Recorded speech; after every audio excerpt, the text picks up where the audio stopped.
Okay guys, so now it's time to start working on the cylinder head. I don't really want to take it all the way apart because that's a huge pain and it takes forever. So what I'm going to do is I'm going to inspect everything first, see if we can find a problem.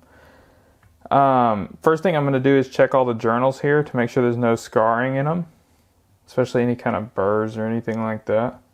See, there's actually a little scar in this one, but it's old and there's no burrs, so it's going to be fine. So what I'm going to do next to make sure the valves are sealing is we're going to find out if it leaks down. So I'm going to use some of this B12 Chem tool here because it's pretty thin viscosity, and if there's going to be any leaks, it's going to find it. Make sure they're all about even, or just pour it everywhere. So I'm going to wait a little while and see if it leaks out. Okay, I'm not seeing any leak down at all from this, so we're going to call it good to go and continue on with the head. Okay, so it's time to go ahead and start figuring out the valve shim situation. None of them are in there. I don't know what they're supposed to be, so we're going to have to figure it out. That's why I'm going to do this off of the engine first because it's a bit easier. Compliments to if I have any Austrian viewers out there. Okay, so the first step is going to be installing some of these shims here. These are my just assorted shims going from smallest to largest. So what I'm going to do is probably start with the intake side here, and I'm going to put the smallest shims I have in.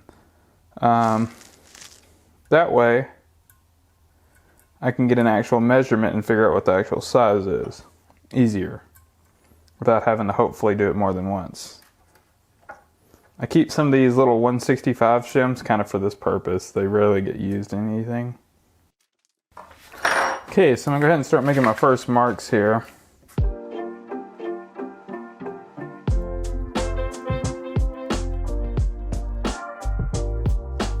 Alright, so there's my diagram. So next I'm going to go ahead and put the buckets back in. So when I removed all these, I numbered them, and that really helps when you put it back together. You'll be careful with them and not drop them. And put any nicks in them.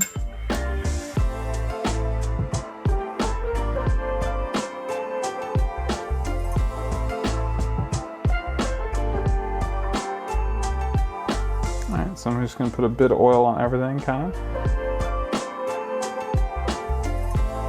So now we're going to go ahead and put the cam in. Then I'll go ahead and set the caps on here.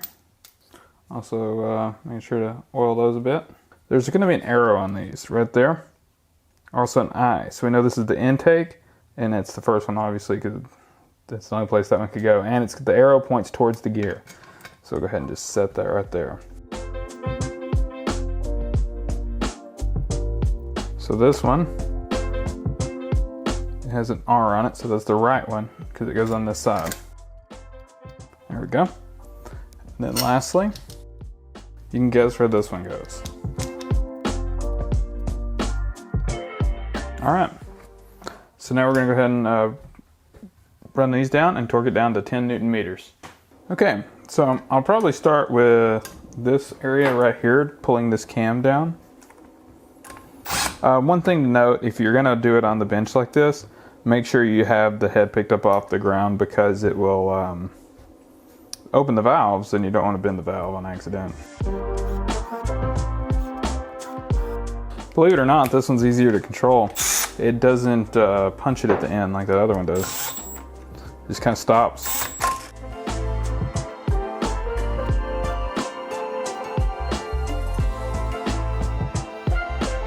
Okay, so now like I said, I'm going to torque these down to 10 Newton meters.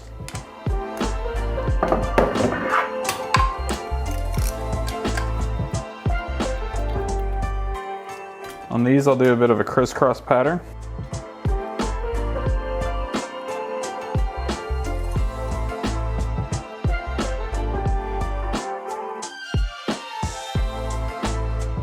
So that one was already too tight, so I'll actually loosen it up a bit.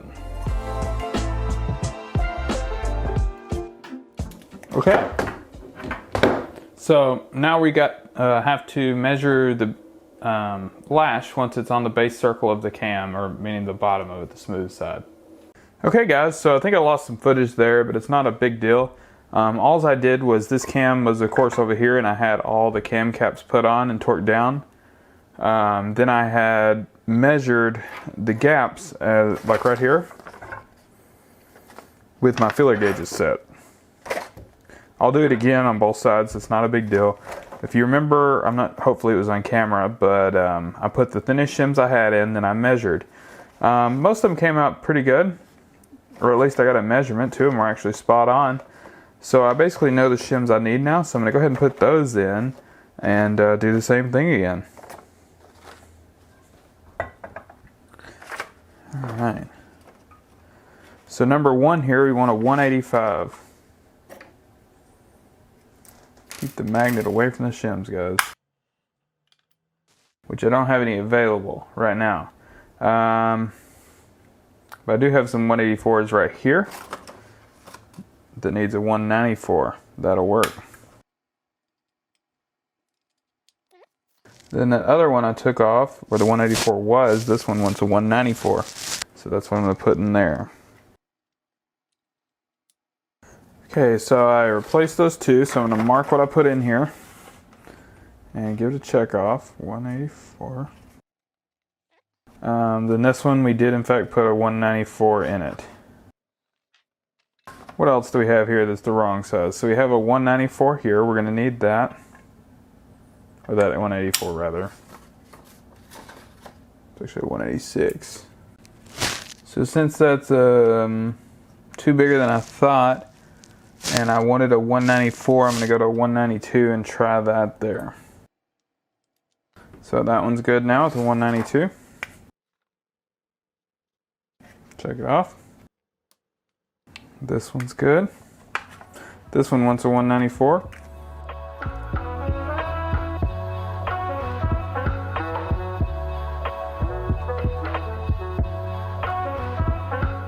Okay, this one here has a 165 in it, and we're going to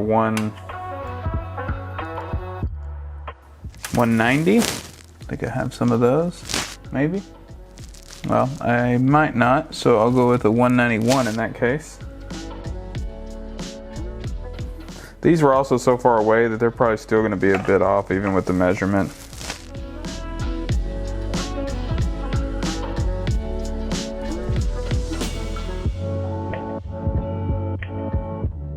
This one wants a 185. I believe I have a 186, so we'll put that in there.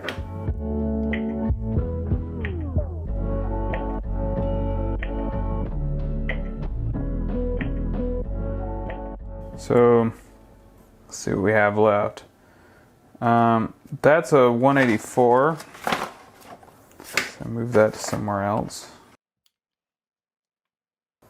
And I wanted a 187, which I probably don't have. So I'll do a 191.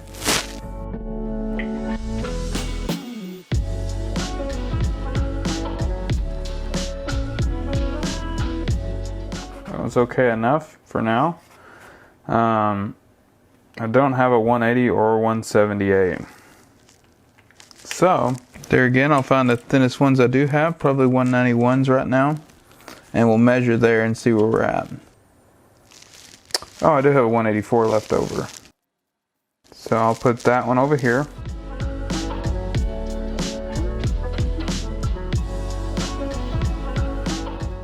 Okay, so now we'll put the cam back in and measure them all again. I'll also go ahead and put the 165s in over here that I can on the exhaust side to measure these.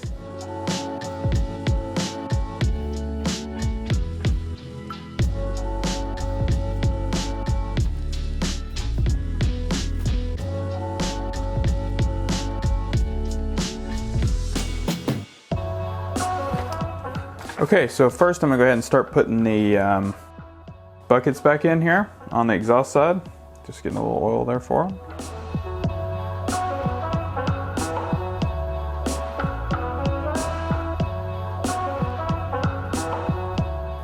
Alright, so now let's put the exhaust cam in there as well. Just like that. And I'll go ahead and start putting these cam cam caps back on. Remember the eye is for intake. It's going to point towards the cam gear there. Sometimes they can be a bit stiff going on.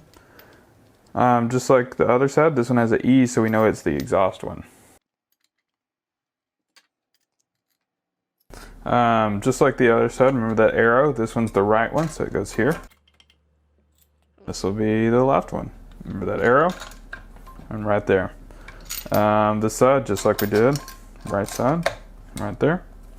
And left side, right here. Don't forget those arrows. Okay, so now I'll go ahead and cinch all the bolts down before I tighten them up finally.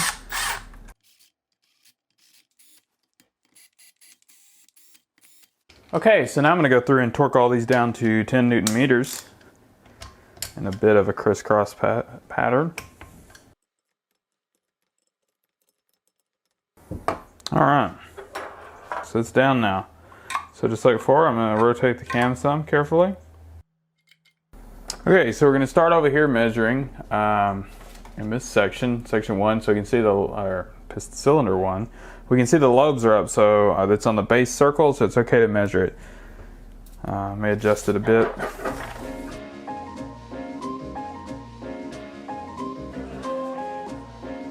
So the middle one, unsurprisingly, is still 0.3. I mean, we went down a little bit, but I didn't adjust as much as I wanted to.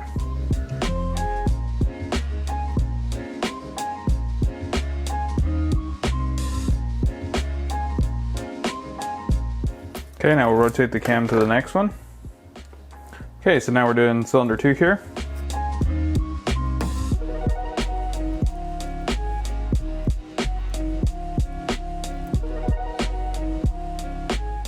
Okay, so this one's 0.25, the middle one. It's a little bit big. It's 0.20. So now we'll move on to the next cylinder. So we're going to do 4 next because it's closer. So I'll start with the exhaust here.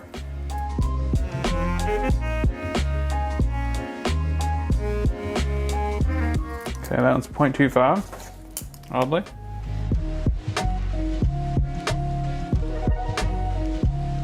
And that's a 0.18. Okay, now we'll check the intake side. 0.20 in the middle. Okay, that's a 0.18 on this end. And this one hasn't changed, so it should still be a 0.15. We'll see though. And it is. Okay. So that whole section's good on cylinder 4. So now we'll get it around to cylinder 3. Okay, so let's measure these real quick. Alright, so that one's 0.50. And this one is going to be smaller because it's a lot different size shim. 0.25. Which I think is correct for that. We'll see in a second. Alright, let's check these intakes.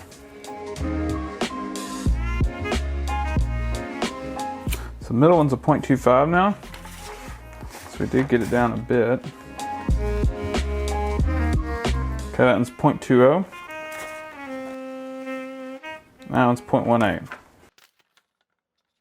Okay, now it's time for a bit of math. So first we're going to look and see which ones are okay. That's okay, that's okay, that's okay, that's okay, because the range is 0.11 to 0.20.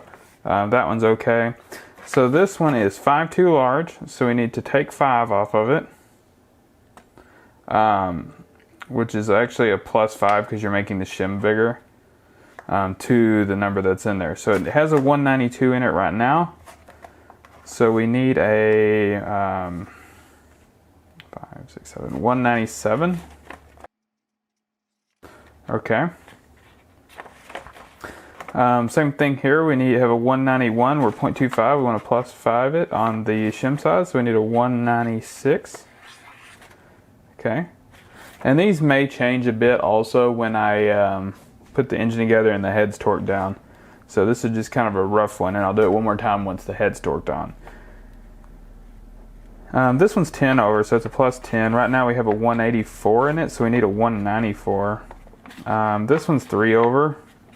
Right now we have a 184. We need a 7, 8, 9, 10. Oh, that's not right. 191. That's not right. Sorry, guys. 187. Okay, so the exhaust okay range is 0.21 to 0.25. So we actually have a couple that are okay there. This one's okay, and this one's okay.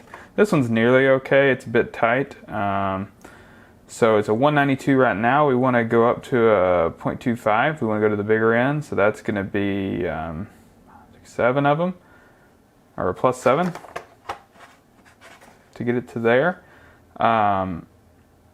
So that's going to be a plus 7 to this right here. So it's going to be a 199. Which these are some encouraging sizes on the exhaust side. Usually I see they're quite a bit smaller than this if the head's pretty worn, like in the 170 range. So we need a 199 there. This one's okay. This one's okay. This one's way off, 0.25. So we want to make it 25 smaller, so we'll make the shim 25 bigger. Right now it's a 165, so it's going to be a 170, 180, 190. So it wants a 190. Exact same story here. These are a bit smaller. This one's going to want a 185. This one also. This one also. Which is unlikely I have those, so I'll probably have to use some of these right here until I can get some more. But we can put those in there and get a second measurement and know a lot better. So now I'm going to go ahead and take these off one more time. On the intake side, the exhaust side, I'll probably do one more time just so I've done it twice and have gotten it a bit closer.